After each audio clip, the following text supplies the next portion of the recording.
From the Presidential Palace, Manila, Dateline Malacañang.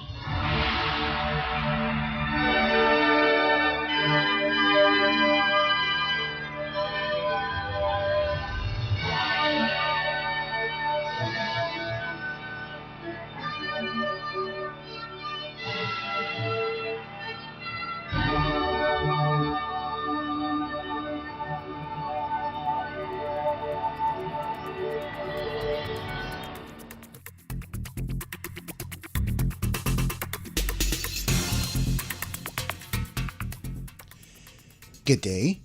Radio Pilipinas World Service can also be heard on shortwave broadcast through the shortwave facilities of the United States Agency for Global Media or Voice of America on the following shortwave frequencies: 15.640 MHz, 17.750 MHz, and 21.720 MHz. I'm your host, Leo Magpayo, and this is Dateline Malacañang. Philippine President Ferdinand R. Marcos Jr. on Monday assured Filipinos that the government is working nonstop to ease the burden on vulnerable communities as he led the distribution of financial and rice assistance to barangays or villages in Makati City. Speaking at the Bawat Bayan Makikinabang Makati City program at the Makati Coliseum, the President said the administration is maximizing government resources and strengthening coordination between national and local governments to speed up the delivery of services. President Marcos explained that the administration has redirected the Local Government Support Fund, or LGSF, so that local governments can directly implement projects and assistance programs instead of relying solely on national agencies. As a former governor, he said, empowering local government units or LGUs ensures that aid reaches beneficiaries faster and more efficiently. Under the program, each barangay in Makati received 200,000 pesos through the Socio-Civic Projects Fund. Half of the amount, or 100,000, is allocated for scholarships for 5 presidential scholars per barangay, each receiving 20,000 pesos in educational assistance. The chief executive said the initiative is designed to help students who are at risk of dropping out due to financial hardship. The administration also rolled out its Rice Assistance Program under the LGSF, with beneficiaries receiving 10 kilo sacks of rice.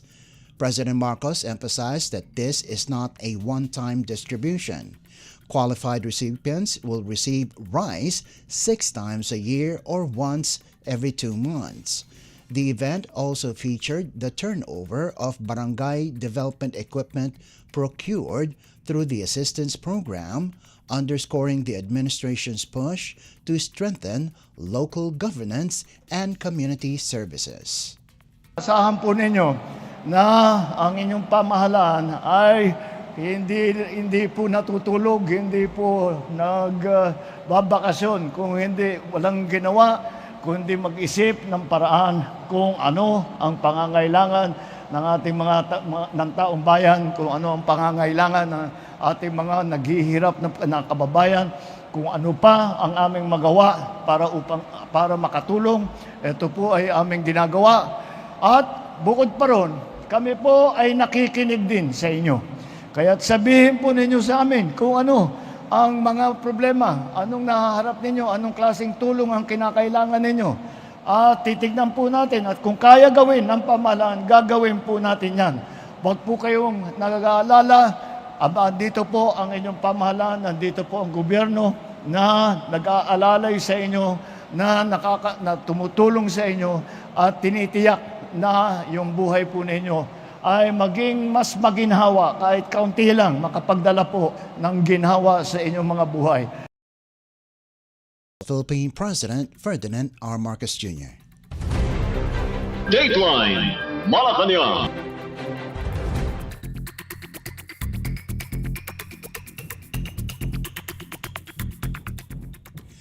Philippine President Ferdinand R. Marcos Jr. on Monday reaffirmed his administration's push to expand government assistance and strengthen support systems for vulnerable Filipinos as he led the Bawat Bayan Makikinabang rollout in Mandaluyong City.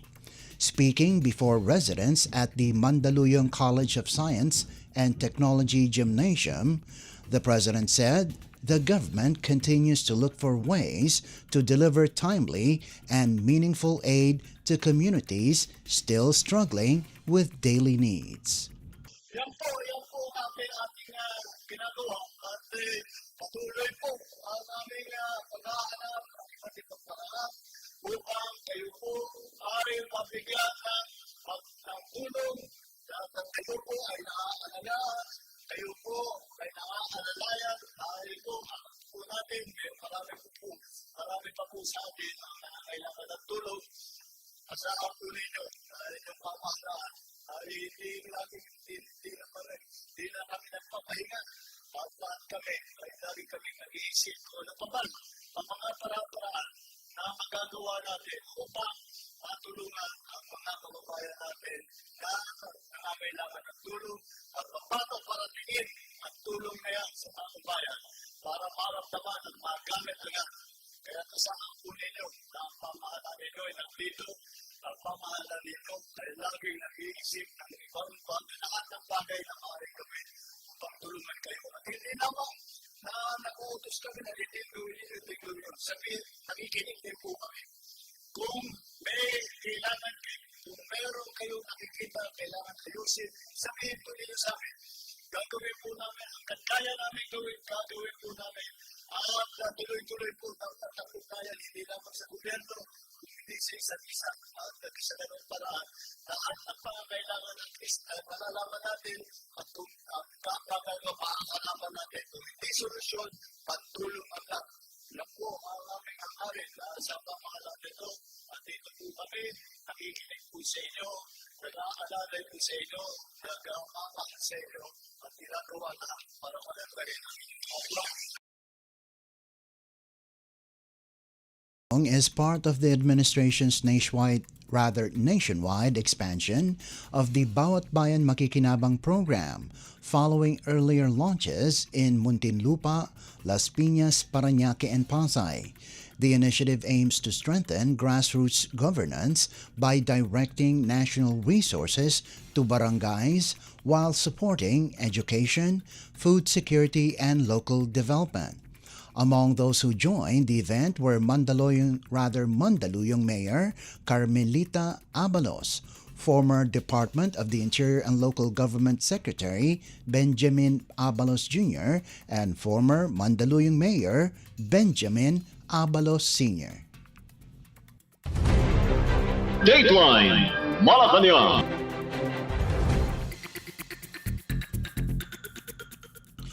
Malacañang said Monday it is now up to the Senate to ensure a fair and impartial impeachment trial for Vice President Sara Duterte, while stressing that all public officials facing allegations must ultimately be held accountable. Palace Press Officer Claire Castro emphasized that the executive branch will not interfere in the proceedings, citing the constitutional separation of powers. Her remarks come as the Senate is expected to convene as an impeachment court Monday afternoon. The House of Representatives impeached Duterte for the second time last week over allegations that include misuse of confidential funds, threats against President Ferdinand R. Marcos Jr. and his family, unexplained wealth, graft and corruption, and betrayal of public trust. Castro said accountability must remain the guiding principle, not only for senators sitting as judges, but for the Filipino public as well. She added in an apparent reference to the Senate's handling of Senator Ronald Bato de la Rosa's supposed escape while facing an International Criminal Court or ICC warrant, no one should become an instrument for helping those who must be held accountable evade responsibility. The Senate, now led by Senate President Alan Peter Cayetano, is constitutionally mandated to proceed with the impeachment trial following the House's transmittal of the articles of impeachment.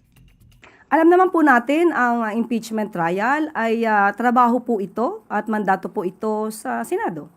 Hindi po kailangan na makialam ang Pangulo sa sinabing mandato ng Senado dahil meron po tayong separation of powers. Ang dapat lang po sigurong laging natin tandaan-daan, hindi lang mga Senado, hindi lang sa Senado at Senador, kundi tayo mismong mga Pilipino. Ang dapat na managot, ayon nga sa Pangulo, ay dapat na managot. So, wag na lamang siguro maging daan ang sinuman sa pagtakas ng mga dapat na managot. Hindi natin mabibigyan ng anumang panghuhusga sa ngayon ang mga magiging senator judges. Nasa kanila po yan.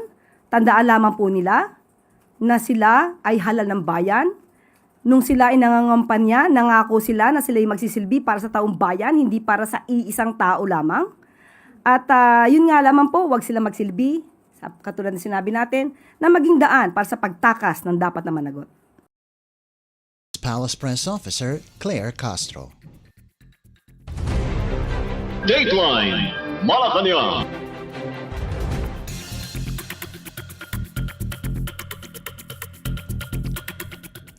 Malacañang on Monday maintained that Philippine President Ferdinand R. Marcos Jr. has not lost confidence in Interior and Local Government Secretary John Vic Remulla, despite mounting criticism over recent law enforcement controversies, including the failed arrest of Senator Ronald Bato de la Rosa and fugitive former lawmaker Zaldico. In a palace briefing, Palace Press Officer Claire Castro said there is no indication that the president is considering replacing Remulla.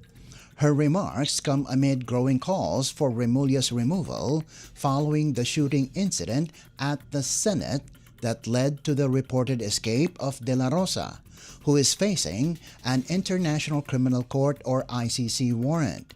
Remulla has also drawn criticism for issuing conflicting statements regarding Ko, who is linked to the flood control corruption scandal. Castro likewise dismissed online rumors that former Interior Secretary Ben-Hur Abalos or former Senator Antonio Trillanes IV were being eyed as possible replacements.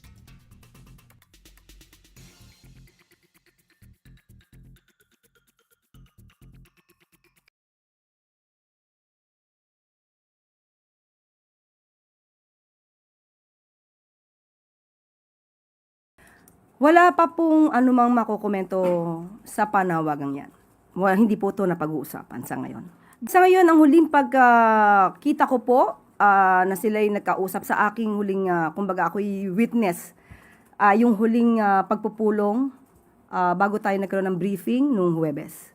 Wala po sa akin, personal po, ay wala naman po akong nakitaan na natanggal ang tiwala ng Pangulo kay Secretary John Vic Remulla. Wala pa po. While the Department of the Interior and Local Government or DILG defended its actions in relation to the De La Rosa case, stressing that the agency's decisions were never rooted in unwillingness to enforce the law.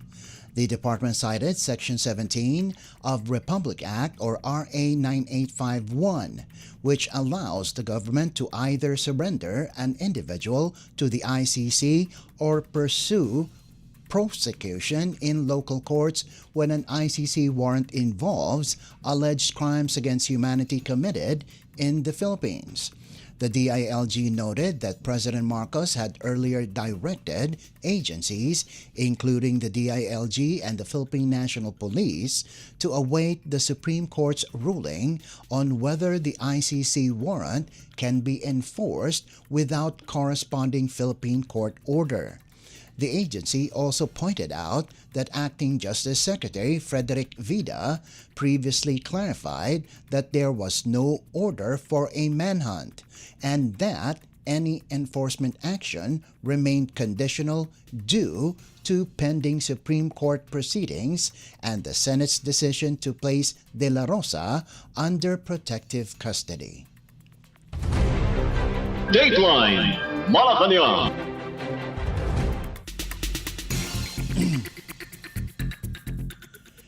Malacañang said Monday that Philippine President Ferdinand R. Marcos Jr. was disappointed over the reported escape of Senator Ronald Bato de la Rosa from the Senate premises, despite being under the chamber's protective custody.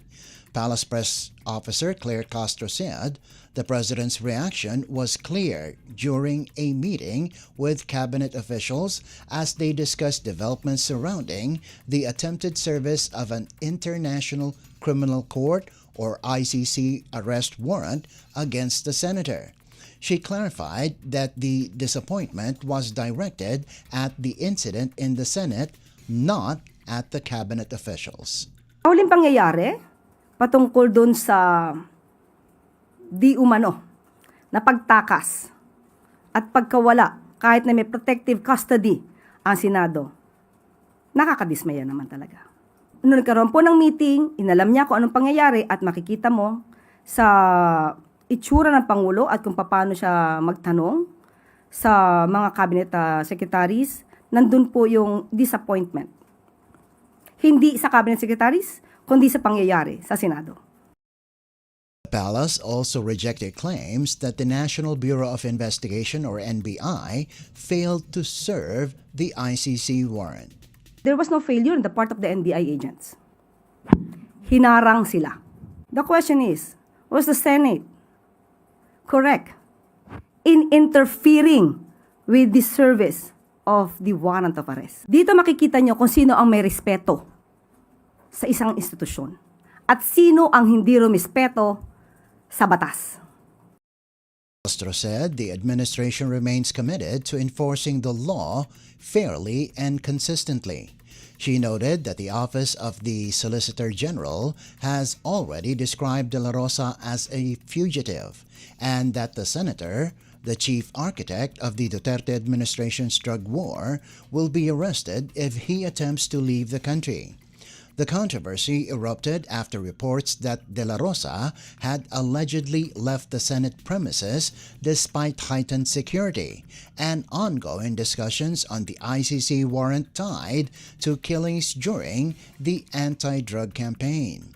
The Senate earlier placed De La Rosa under protective custody, and authorities say investigations into the incident are ongoing. Dateline Malacañang.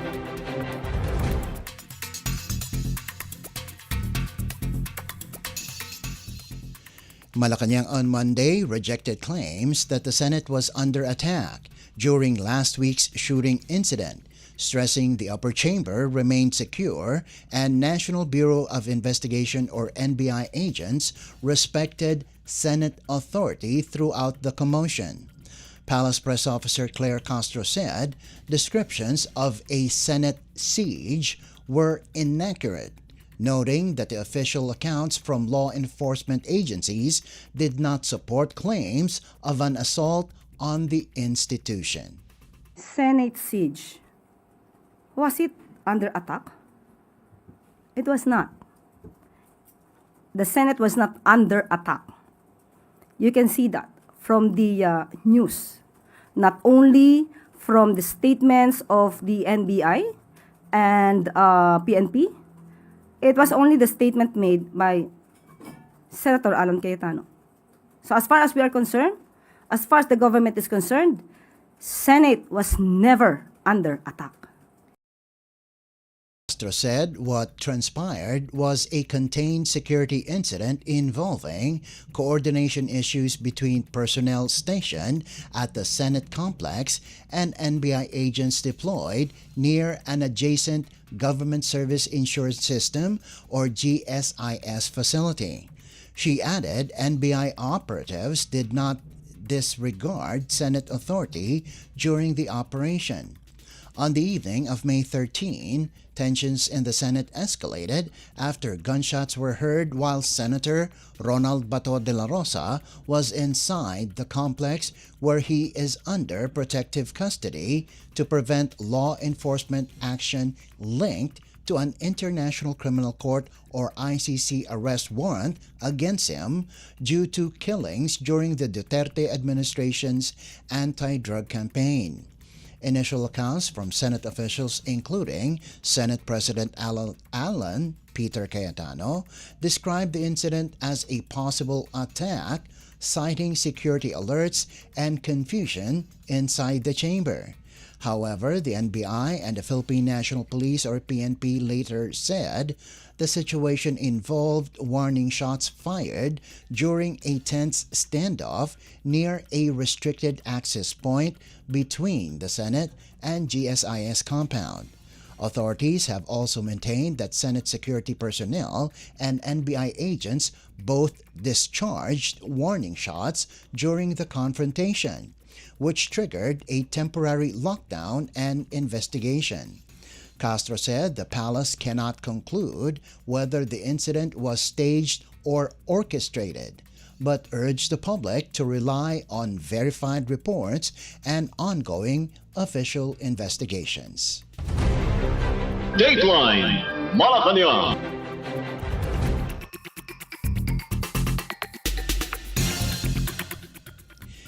The Department of Energy, or DOE, has ordered the National Grid Corporation of the Philippines, or NGCP, to immediately restore damaged transmission lines following President Ferdinand R. Marcos Jr.'s directive to address power disruptions affecting several parts of the country in recent days. Presidential Communications Office Undersecretary and Palace Press Officer Claire Castro said the DOE moved swiftly under the President's instructions to stabilize grid conditions and shield consumers from further outages. According to Castro, the DOE directed NGCP to fast-track repairs on the Tayabas-Ilijan 500 kilovolt and Dasmariñas-Ilijan 500 kilovolt transmission lines, both identified as critical links whose outages contributed to the recent power disturbances. NGCP was also ordered to submit full technical and incident reports to ensure accountability and guarantee the safe return of key capacities to the grid. Castro added that the DOE has been coordinating with power generation companies to safely synchronize affected supply back into the system. To reinforce the response, the DOE activated its Grid Reliability Task Force, bringing together the Energy Regulatory Commission, the Independent Electricity Market Operator of the Philippines, the National Transmission Corporation, and the Power Section Assets and Liabilities Management Corporation. Under the directive of President Ferdinand R. Marcos Jr., to immediately stabilize grid conditions and protect consumers from power disruptions, the DOE swiftly ordered NGCP's restoration of affected transmission lines, which are Tayabas-Ilijan 500 kV and Dasmariñas-Ilijan 500 kV line. Actively work with generating companies to safely synchronize affected supplies capacities back on the grid. Mobilize the Grid Reliability Task Force with ERC, IEMOP, Transco, and PSALM, and directed NGCP to provide the full technical and incident reporting to ensure accountability and the safe return of critical capacities to the grid. Was Palace Press Officer Claire Castro. Dateline Malacañang. Malacañang on Monday announced the appointment of former budget official Kim Robert De Leon as the new Secretary of the Department of Budget and Management, or DBM, making him the youngest member of President Ferdinand R. Marcos Jr.'s cabinet. According to Palace Press Officer Claire Castro, De Leon will take his oath before the President on Tuesday. Castro also confirmed the appointment of former DBM officer in charge Rolando Toledo as a member of the GSIS Board of Trustees, representing the leading associations of government employees and retirees. When asked about the new appointments, Castro said the move is part of the president's prerogative. De Leon previously served as DBM Undersecretary from 2021 to 2022 before moving to the Department of Transportation, where he also held the rank of Undersecretary. He likewise served in the Office of the President as Director 3 and Presidential Staff Officer. Kim Robert De Leon is the new Secretary of the Department of Budget and Management, becoming the youngest member of President Ferdinand R. Marcos Jr.'s cabinet. Secretary De Leon is expected to take his oath of office tomorrow. A career public servant, Secretary De Leon is recognized for his work in fiscal management, organizational reform, and digital transformation. He graduated magna cum laude and valedictorian from UP and CPAG. He also topped the 2016 Environmental Planning Licensure Examination and holds master's degrees in Urban and Regional Planning and Public Safety Administration with academic honors. Additionally, Secretary De Leon obtained a certificate in Business Process Management from the Queensland University of Technology in 2021 under the Australia Awards Scholarship Program. Meanwhile, DBM, former Acting Secretary Rolando Rolly Toledo, will be appointed to the Board of Trustees representing the leading organizations or associations of government employees retirees, or GSIS.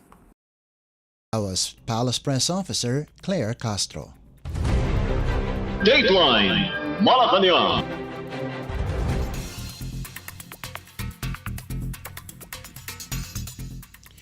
Malacañang said Monday that the government has yet to decide whether it will seek a supplemental budget from Congress to support the country's response to global oil supply disruptions triggered by tensions in the Middle East. Palace Press Officer Claire Castro said the Department of Budget and Management, or DBM, is still conducting assessments before making any recommendation. She added that any next steps will depend on the results of the interagency assessment, the government's fiscal space, and the actual needs of ongoing response measures. In March, President Ferdinand R. Marcos Jr. placed the country under a state of national energy emergency through Executive Order No. 110, citing the impact of geopolitical tensions on global fuel markets. Following the declaration, the government rolled out a response package targeting the most vulnerable sectors, including fuel subsidies for public transport drivers, farmers, and fisherfolk. Okay, ayon din po sa DBM at nakausap po natin sila. Tungkol naman sa posibilidad ng supplemental budget, wala pang pinal na desisyon. Sa ngayon, ang anumang susunod na hakbang ay ibabatay sa magiging resulta ng interagency assessment, fiscal space ng pamahalaan at aktwal na pangangailangan ng ating response measures. Palace Press Officer Claire Castro. Dateline Malacañang.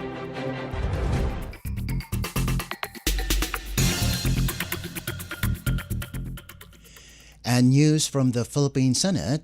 The Senate on Monday formally convened as an impeachment court and ordered the issuance of a writ of summons to Vice President Sara Duterte, officially beginning its constitutional mandate to try the articles of impeachment transmitted by the House of Representatives. Acting Majority Leader Joel Villanueva reported to the plenary that House Secretary General Cheloy Garafil personally delivered the articles of impeachment earlier in the day, in accordance with the Constitution and House rules on impeachment. Villanueva said the documents were immediately referred to the Committee on Rules and then to the Senate sitting as an impeachment court. He presented the articles and their annexes for the court's proper disposition and action. Presiding as impeachment court head, Senate President Alan Peter Cayetano affirmed that Senate Resolution Number 39, the Chamber's Rules of Procedure on Impeachment Trials, will govern the proceedings, supplemented when necessary by the Senate Rules and the revised Rules of Court. With the court organized and the articles formally presented, Cayetano ordered the issuance of a writ of summons to Vice President Duterte.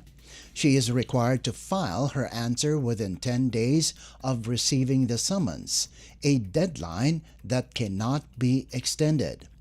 Under the impeachment rules, Duterte must also appear before the Senate Session Hall upon notice. The Senate Sergeant-at-Arms has been directed to serve the summons along with a complete copy of the articles of impeachment. Cayetano said the prosecution panel may file its reply within 5 days after receiving Duterte's answer. He added that parties may submit pleadings and annexes either in person or via email, while motions and other filings intended for the impeachment court may also be transmitted electronically.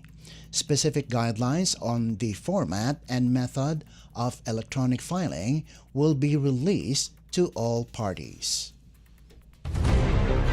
Dateline Malacañang.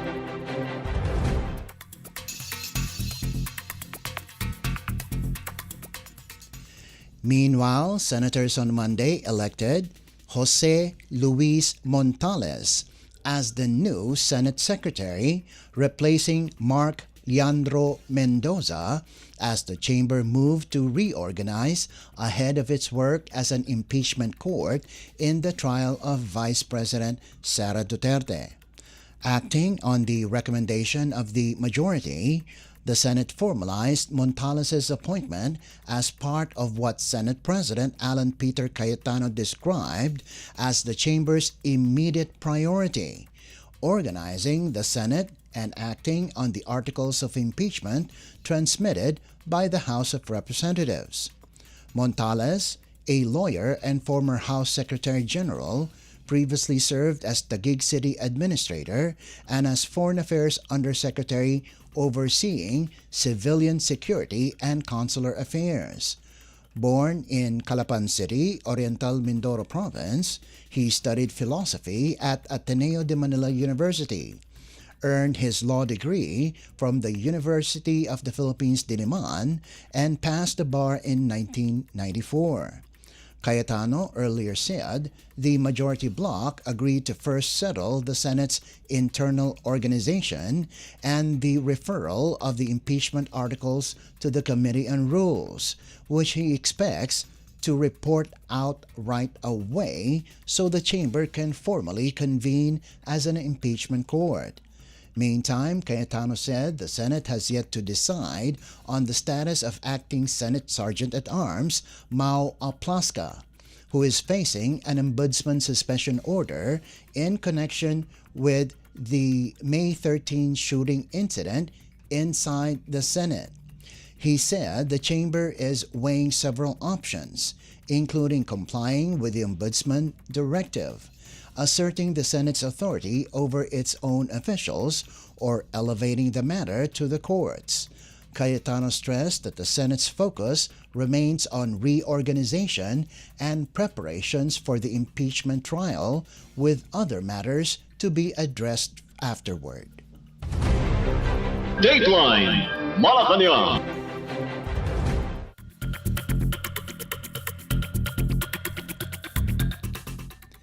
And finally, Senator Juan Miguel Zubiri on Monday formally aligned himself with the Senate minority, while Senator Joseph Victor or JV Ejercito declined an offer to serve as majority leader, opting instead to remain independent.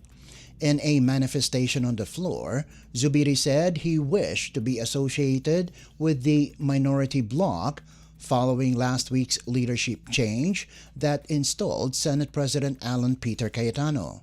He explained that his abstention was meant to give him a free hand to vote based on what he believes is best for the Filipino people. Ejercito meanwhile thanked Cayetano for offering him the majority leader post, but said he preferred to maintain his independence at this time. Cayetano said he respected Ejercito's decision and emphasized that political alignments would not affect personal relationships in the chamber. When asked by Cayetano whether he would join the minority for the purposes of the day, Ejercito replied that he would, unless circumstances change. Ejercito again thanked Cayetano for the trust, saying senators would still be friends no matter what. Dateline Malacañang.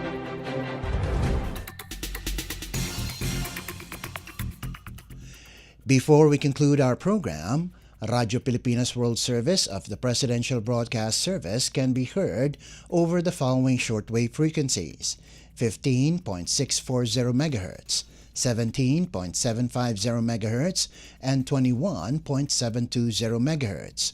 Radyo Pilipinas World Service is also live on audio streaming. Just download Evox PBS Receiver on your Google Play Store or the App Store from your Apple phone. You can also visit our Facebook page and YouTube channel. Just type in and search for Radyo Pilipinas World Service. Kindly subscribe, like, and share our post as well. And that concludes this edition of Dateline Malacañang. For Radyo Pilipinas World Service, this is Leo Magpayo. Good day and stay safe. From the Presidential Palace, Manila, Dateline Malacañang.